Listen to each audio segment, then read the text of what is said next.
Facts T V کے معزز سامعین السلام علیکم۔ ناظرین گرامی، ویڈیو شروع کرنے سے پہلے آپ تمام دوستوں سے التماس ہے کہ ہمارے چینل فیکٹس ٹی وی کو سبسکرائب کر دیں اور ساتھ لگے گھنٹی کے نشان کو بھی دبا دیں تاکہ آپ کو ہر نئے آنے والی ویڈیو کی نوٹیفیکیشن مل سکیں۔ 13ویں صدی کے آغاز میں مسلم امہ ایک نازک دور سے گزر رہی تھی۔ اسی اثناء میں ایک نئی سلطنت ابھرنا شروع ہو گئی۔ چنگیز خان کی قیادت میں منگولیا سے تعلق رکھنے والی ایک ہونہار فوج نے جب اپنی سلطنت کی توسیع کے لیے دوسرے علاقوں پر یلغار کی تو وہ ایک طرف مشرقی یورپ سے وسطی یورپ اور دوسری طرف سائبیریا، چین اور خطہ فارس تک اپنی طاقت کا لوہا منوانے میں جلد کامیاب ہو گئے۔ منگول فوج نے جو ظلم و بربریت کی داستان رقم کی وہ تاریخ میں اپنی مثال آپ ہیں۔ منگولوں کے مظالم کے آگے تمام بڑی طاقتیں دم توڑ رہی تھی۔ دوسری طرف سلطنت خوارزم نے خراسان، ایران، شام اور عراق میں آل سلجوق کے بیشتر علاقوں کو فتح کر لیا اور اس کے بعد منگولوں کی قیادت شباب پر تھی۔ چنگیز خان نے اپنی تمام ہولاکیوں کے ساتھ سلطنت خوارزم کا رخ کیا اور اس کو پاش کر ڈالا۔ اس تباہی کے ساتھ ترک قبیلے کسی محفوظ جگہ کی تلاش میں ہجرت کرنے لگے اور ان میں زیادہ تر قبیلے چرواہے اور خانہ بدوش تھے، اس لیے انہیں جہاں کہیں سرزب علاقہ نظر آیا انہوں نے وہیں ڈیرے ڈال دیے۔ ان قبائل میں بعض ایران اور شام چلے گئے اور کچھ نے مصر کی جانب ہجرت کی۔ ان ترک قبائل میں سے ایک قبیلہ کائی قبیلہ تھا۔ یہ قبیلہ باقی قبائل سے بڑا طاقتور جنگجو قبیلہ سمجھا جاتا تھا اور اس کے سردار سلمان شاہ تھے۔ یہ قبیلہ اپنے وطن خراسان کو چھوڑ کر مختلف علاقوں سے ہوتا ہوا شام کو جا رہا تھا۔ اسی اثناء میں دریائے فرات عبور کرتے ہوئے سلیمان شاہ کی وفات ہو گئی۔ سلیمان شاہ کے 4 بیٹے تھے: سمرتکین، گندوگدو، ارتگل اور دندار۔ سلیمان شاہ کی وفات کے بعد کائی قبیلہ 2 حصوں میں بٹ گیا۔ سمرتکین اور گندوگلو اہلت چلے گئے اور جو لوگ باقی بچ گئے وہ ارتگل غازی کے ساتھ اور چھوٹے بھائی دندار کے ساتھ ایشیائی کوچ روانہ ہو گئے اور وہ سلطان علاؤ الدین کیقوباد کی سلطنت میں داخل ہو گئے۔ یہ جماعت جو صرف 420 گھرانوں پر مشتمل تھی سلطان علاؤ الدین کے پاس جا رہی تھی۔ راستے میں انگورا کے قریب انہیں 2 فوجیں آپس میں بھڑتی ہوئی دکھائی دیں۔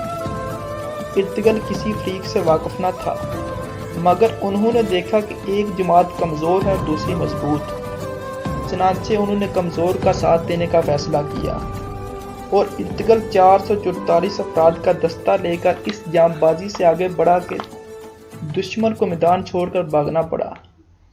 فتح حاصل کرنے کے بعد انہیں معلوم ہوا کہ جس فریق کی انہوں نے حمایت کی تھی وہ سلطان علاؤ الدین کی فوج تھی جسے منگولوں کی ایک بڑی فوج نے آ گھیرا تھا۔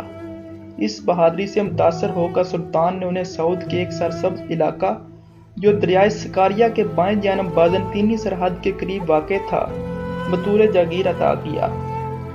علاؤ الدین ارتگل کو سردار اعلیٰ بھی اس علاقے کا منتخب کر دیا۔ چونکہ ارتگل کا علاقہ بازنطینی سرحد پر تھا اس لیے اکثر جنگ کی نوبت آتی رہتی تھی مگر ارتگل نے ہمیشہ انہیں ناکوچ چنے چبوائے۔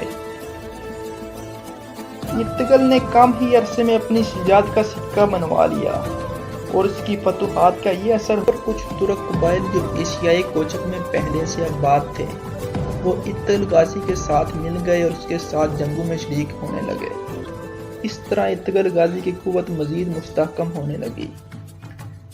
لیکن سلطان کے وزیر امیر سعد الدین کوپیک جو کہ ارتگل غازی کے سخت مخالف تھا اس نے سلجوقی سلطنت سے غداری کی اور صلیبیوں اور منگولوں کے ساتھ مل کر 2-3 بار ارتگل غازی کو مارنا چاہا مگر اللہ تعالیٰ نے ارتگل غازی کی مدد کی، ارتگل غازی کی حفاظت فرمائی اور بعد میں اسی سعد الدین کوپیک نے اپنے سلطان علاؤ الدین کیقوباد کو بھی زہر دے کر مار دیا تھا۔ ارتگل غازی نے اپنی سلطنت میں موجود کئی غداروں کے ساتھ قلم کیے جن میں سعد الدین کوپیک بھی شامل تھا۔ ارتگل غازی نے منگولوں اور صلیبیوں کو سخت وقت دیا۔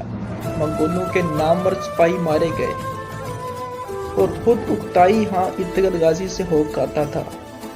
صلیبیوں کے بڑے بڑے قلعے فتح کر لیے گئے اور ارتگل غازی ایک نمایاں صفت یہ تھی کہ وہ ایک عادل اور رحم دل سردار تھا۔ اس نیک نیتوں کے ساتھ ہمیشہ منصفانہ سلوک کیا، جس کی بدولت اسے رعایا کی مکمل حمایت حاصل ہوتی تھی۔ سلطان علاء الدین کی وفات کے بعد سلجوقی سلطنت بکھرنے لگی۔ منگول مزید طاقتور ہونے لگے۔ اب منگولوں کے لیے صرف ایک ہی درد سر غازی ارطغرل رہ گیا تھا، جو کہ اس وقت منگولوں کو سخت وقت دے رہا تھا۔ اس نے ترک قبائل کے حوصلے بلند رکھے۔ آپ کے بعد آپ کے بیٹے غازی عثمان نے منگولوں کے خلاف مزاحمت جاری رکھی اور بالآخر منگولوں کو سخت شکست دے کر ان کی سلطنت کا تختہ الٹ دیا۔